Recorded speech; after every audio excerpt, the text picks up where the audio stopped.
Bismillahirrahmanirrahim. Assalamualaikum warahmatullahi wabarakatuh. Oke teman-teman, kembali lagi di channel pengusaha muda yang muda yang berkarya. Oke, lihat ya, ini ikannya berterbangan ya.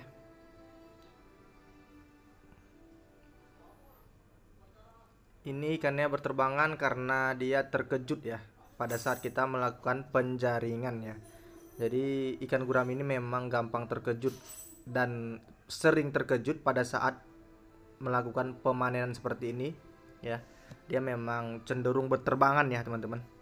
Oke, ini untuk kolam ukuran 20 meter ya, lebar 20, untuk panjangnya itu sekitar 40 meter ya teman-teman ya. Jadi kolamnya ini sangat lebar, untuk kapasitas sekitar 8.000 ekor ya. Kapasitasnya 8.000 ekor. Jadi ini sangat longgar ya, bisa dibilang sangat longgar ya. Tapi ini karena di kolam tanah, jadi memang harus tebarnya jangan begitu padat ya. Harus sedikit kita kasih kelonggaran. Karena ini kalau sudah bermain besar seperti ini harus berhati-hati kita ya teman-teman ya. Tebarnya nggak usah kita tekankan sampai 10.000 ekor.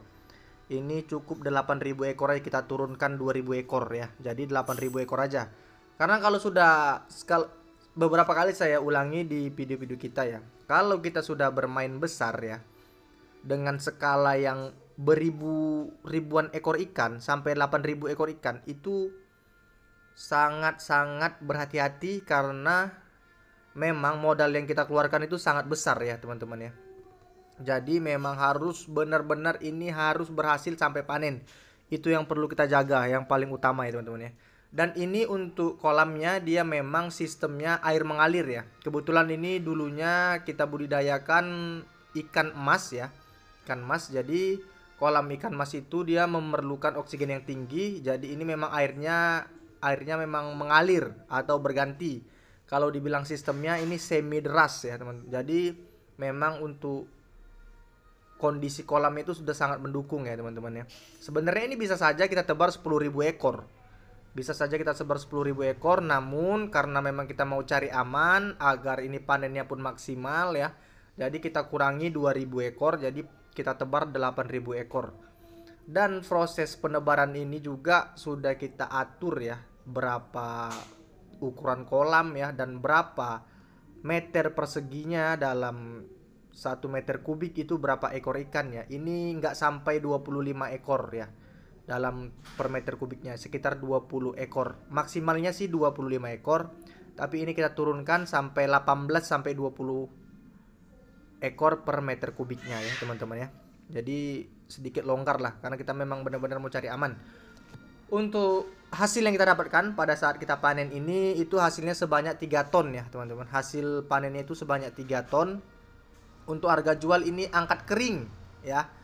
Ini angkat kering dengan estimasi harga itu sekitar 30.000 ya untuk angkat keringnya. Jadi sangat murah ya, nggak masalah harganya 30.000, tapi bisa diborong semua, bisa dipanen satu kolam ya, diborong satu kolam. Dengan hasil 3 ton itu sekitar 90 juta dalam satu kolam ini ya teman-teman ya. Tapi 90 juta itu belum lagi kita biaya pembuatan kolam ya. Biaya pembuatan kolam itu sekitar 40 jutaan ya teman-teman ya. Jadi sangat besar biaya yang kita keluarkan. Karena nggak cuma satu yang kita buat kolamnya, jadi menghabiskan biaya 40 jutaan untuk kolam aja. Ya teman-teman. Belum lagi biaya benih ya, belum lagi biaya benih, biaya pakan, dan untuk dipanen perdana ini itu masih sedikit sekali mendapatkan keuntungannya. Ya bisa dibilang belum mendapatkan keuntungan, cuman sudah bisa kita putarkan lagi untuk ternak selanjutnya ya teman-teman.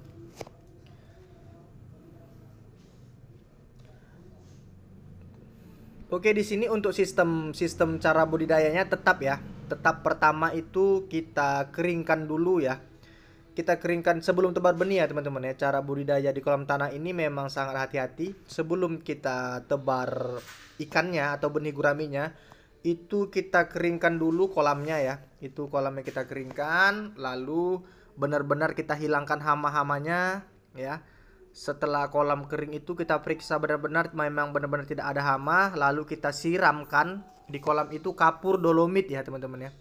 Kapur dolomit ini gunanya untuk apa? Pada saat nanti kita melakukan pengisian air, itu pH air itu cenderung stabil karena dikunci ya, karena dikunci oleh kapur dolomit tadi.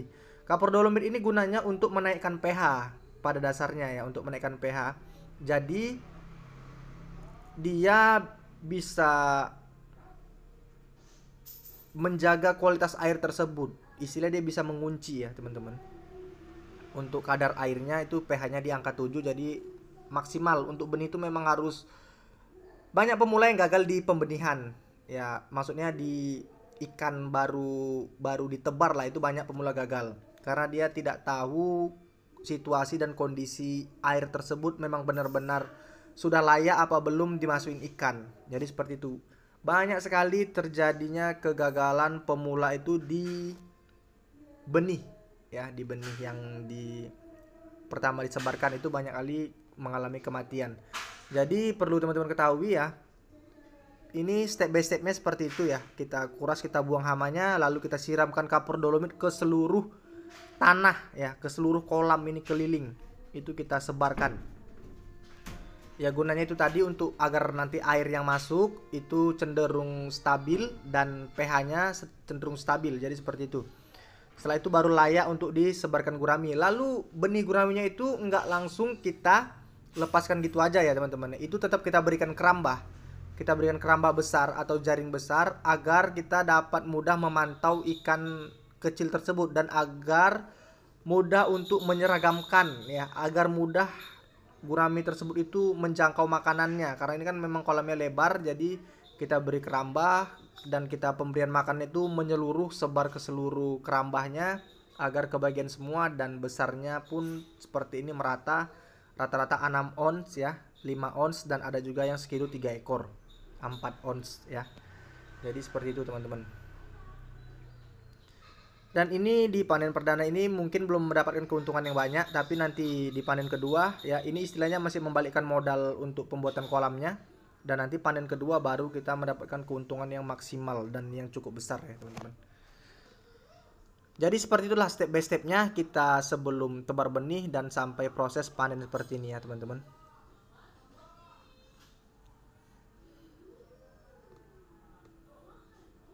Kalau panen angkat kering ini sangat mudah ya teman-teman, langsung aja kita jaring lalu langsung timbang kering ya, nggak ada airnya lagi. Ini memang benar-benar gurami semua atau ikan daging semua. Jadi prosesnya lebih cepat ya teman-teman, prosesnya lebih cepat, lebih mudah. Jadi seperti itu. Oke, mungkin sampai sini dulu penjelasan dari saya. Salam sukses dari saya, pengusaha muda yang berkarya. Assalamualaikum warahmatullahi wabarakatuh.